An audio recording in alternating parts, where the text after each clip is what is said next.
kami mengapresiasi BEM FH UI dan IKM FH UI yang merespon cepat kasus kekerasan seksual yang diduga melibatkan 16 mahasiswa FHUI dengan menggelar semacam RDPU di aula FHUI secara terbuka. Kami lihat mahasiswa dan mahasiswi bisa berbicara tegas secara langsung dengan para terduga pelaku untuk mempertanyakan motif mereka.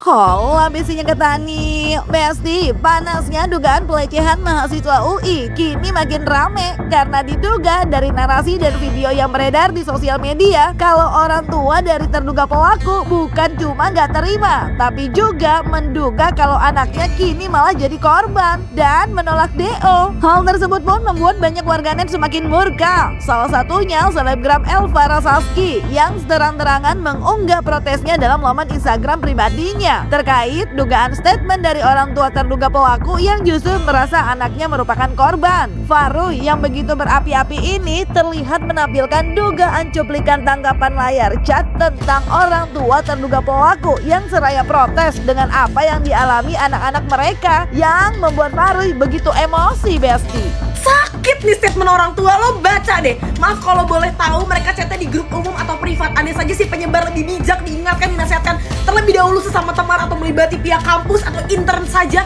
Jika tidak berubah baru dikasih punishment. Kalau disebarkan seperti ini akan menjadi bola liar dan semua pihak dirugikan. Enggak, lo tuh gak berfokus kepada semua pihak dirugikan. Lo fokus kepada anak lo yang ketahuan dan dirugikan. Karena kalau misalnya chat itu gak nyebar, yang dirugikan siapa? Hanya korban. Ya, lo ngomong kayak gini gara-gara anak lo itu keseret dan lo gak mau anak lo keseret. Dasar, wah gila banget orang tuanya. Duh, prihatin ya, semoga ada solusi lain selain DO. Gak ada solusi lain selain DO. Anak lo itu udah keterlaluan, sampah.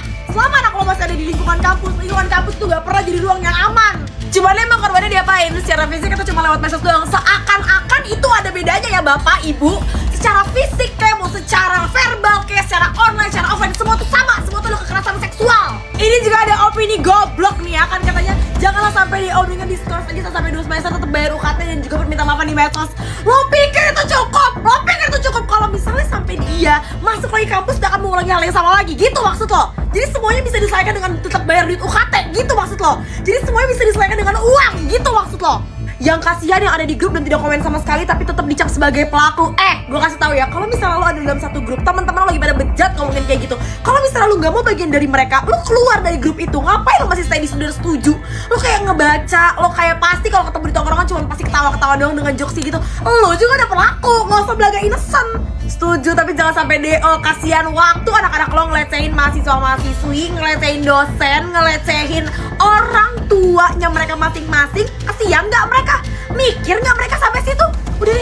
Udah deh, aduh, pening malah gue lama-lama.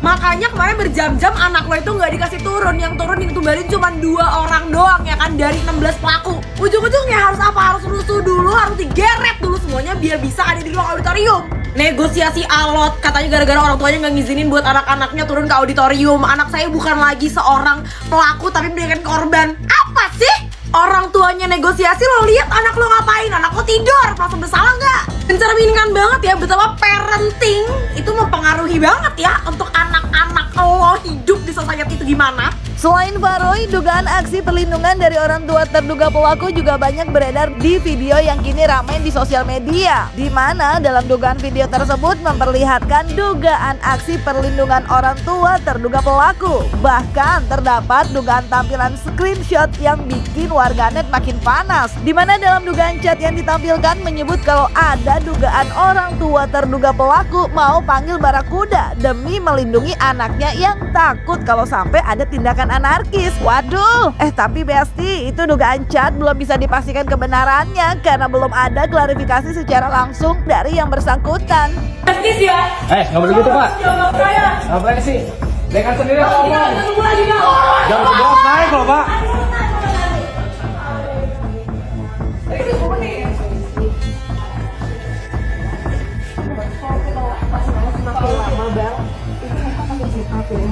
Jadi nggak bakal kemana-mana bang, makin dipukulin. Malah kalau kita awal-awal langsung mengikuti keinginan dari kami para mahasiswa, yaitu agar dipertemukan.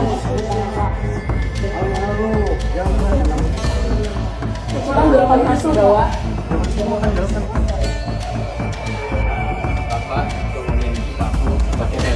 Enggak, tapi bahkan kalau yang naik keenakan mereka itu dua pelaku diambil. Udah di sini kita jemput aja, kita ke audit sekarang. Syarat ke audit, Pak. Kita jemput, kita oke, kita nggak anarkis. Kita nggak anarkis. Itu setuju teman-teman ya? Pak, Setuju kita nggak teman-teman ya? anarkis, Pak. Sumpah. Kita bikin dari Kita nggak usah, kita nggak usah nyentuh mereka sama sekali ya. Kita tuntut mereka ke audit sekarang, Pak. cuma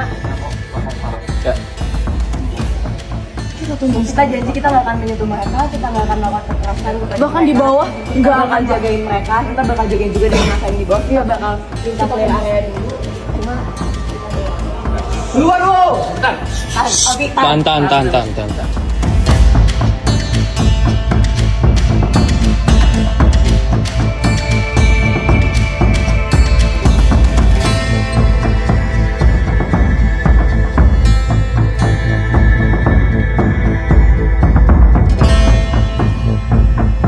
Ya, ramainya dugaan aksi pelecehan melalui grup chat oleh mahasiswa UI di mana diduga telah melibatkan 16 mahasiswa UI dan terduga korbannya juga merupakan mahasiswa hingga dosen UI ini bermula saat video terduga pelaku dihadirkan di ruang audit kampus untuk langsung dihadapkan dengan banyak mahasiswa lain yang terdapat terduga korbannya juga untuk dimintai pertanggungjawabannya. Melihat langkah tersebut, Habibur Rahman melalui akun media sosialnya pun memberikan apresiasi atas langkah cepat RDPU yang telah dilakukan oleh pihak UI dan berharap agar bisa segera diselesaikan dan yang bersalah mendapatkan hukuman yang setimpal. Assalamualaikum warahmatullahi wabarakatuh. Kami mengapresiasi BEM FH UI dan IKM FH UI yang merespon cepat kasus kekerasan seksual yang diduga melibatkan 16 mahasiswa FHUI dengan menggelar semacam RDPU di Aula FHUI secara terbuka. Kami lihat mahasiswa dan mahasiswi bisa berbicara tegas secara langsung dengan para terduga pelaku untuk mempertanyakan motif mereka. Fenomena adanya oknum yang melakukan pelanggaran bisa terjadi di mana saja, tapi respon institusi BEM UI dan IKM FHUI sangat baik karena RDPU mereka tersebut mengutamakan kecepatan, keterbukaan, dan ketegasan. Kami percaya kasus kekerasan seksual ini bisa diselesaikan dengan baik, dalam artian mereka yang bersalah dapat dimintai pertanggungjawaban yang setimpal, baik dalam konteks kemahasiswaan maupun dalam konteks hukum. Assalamualaikum warahmatullahi wabarakatuh. Aksi para terduga pelaku mahasiswa UI atas dugaan pelecehan ini emang gak cuma bikin gerah tapi juga mengundang banyak reaksi. Gak cuma selebgram, aktivis sosial pun sampai buka suara. Melanie Subondo dalam laman Instagramnya tak hanya memberikan contoh-contoh perilaku pelecehan pada perempuan, tapi juga mengingatkan di mana korban yang merasa takut bisa mengadukan kejadian yang dialami ke layanan atau situs yang bisa membantu korban untuk melapor meski tengah dalam pengawasan pelaku. Ia pun mengingatkan agar mahasiswa tak hanya perlu cerdas, tapi juga perlu yang namanya integritas. Gue mau ngasih statement hari ini atas apa yang terjadi di UI. Oh god, that is so wrong. Kalau ada yang masih bisa bilang pelecehan seksual itu bercanda, oh salah. Lo bangga jadi mahasiswa, tapi jujur yakin, jujur jawab dengan jujur deh. Pola pikir lo udah selevel dengan itu belum sih? Apalagi di tempat yang harusnya, you feel safe. Lo berangkat ke kampus untuk belajar, tapi lo pulang atau datang ke kampus malah dengan rasa takut. Jadi sobat. Kadang-kadang kita sendiri pun tidak tidak punya platform bahwa apa sih sebenarnya disebut pelecehan. Kalau ada cowok minta foto lo, wah itu cowok lo sekalipun, kirim dong foto seksi kamu lewat WhatsApp, itu pelecehan. People have no right to do that. Apalagi pada saat itu menjadi bercandaan atau catcalling, atau yang colek, everything is pelecehan. Pada saat ada satu hal secara badan kamu membuat kamu merasa tidak nyaman, itu adalah pelecehan. Dan kadang-kadang orang think it's funny atau cuman hal kecil dan memilih untuk mendiamkan. Jadi dua hal yang sangat paling banyak membuat korban tidak suka melapor adalah pada saat mereka takut dan malu. That's the thing. Karena di Indonesia juga aneh ya, pada saat lu menjadi korban pelecehan, nama lo yang kemana-mana, pelakunya malah jadi inisial. So it's so wrong gitu. Gue mau kasih info aja, kalau kamu mengalami hal seperti itu di sekolahan, kamu bisa cari BP. Kalau kamu mengalami ini di kampus itu sudah punya yang namanya Satgas PPKPT. Artinya mereka bisa, you can run to them. Ya, itu memang tugas mereka. Untuk Satgas PPKPT yang sedang bertugas, gue embrace you untuk ayo semangat, ayo kita basmi kayak begini-beginian. Teknologi makin jadi, mulut iseng orang atau kelakuan iseng orang sebenarnya kan pengecut ya gitu. Makin jadi, yuk kita kerjasama. Nah, buat kamu yang mengalami hal tapi kamu nggak berani nih, aduh gue mesti ngelapor kemana ya, kamu buka deh carilayanan.com. Itu kayak directory, kamu bisa menemukan macam-macam sampai nomor LBH. Tapi kalau ternyata handphone kamu atau kamu diawasi nih sama orang yang melecehkan ke kamu dan segala macam, kamu ngumpet-ngumpet yang biar nggak kelihatan cashnya, kamu buka aja ke caripotbunga.com. Itu lo nggak akan kelihatan your browse history. Oke? Be safe. Buat gue,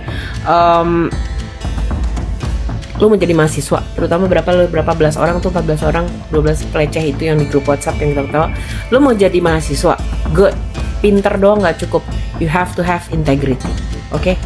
Stop normalisasi yang namanya pelecehan. Start respecting, say human being, respecting your body, respecting perempuan.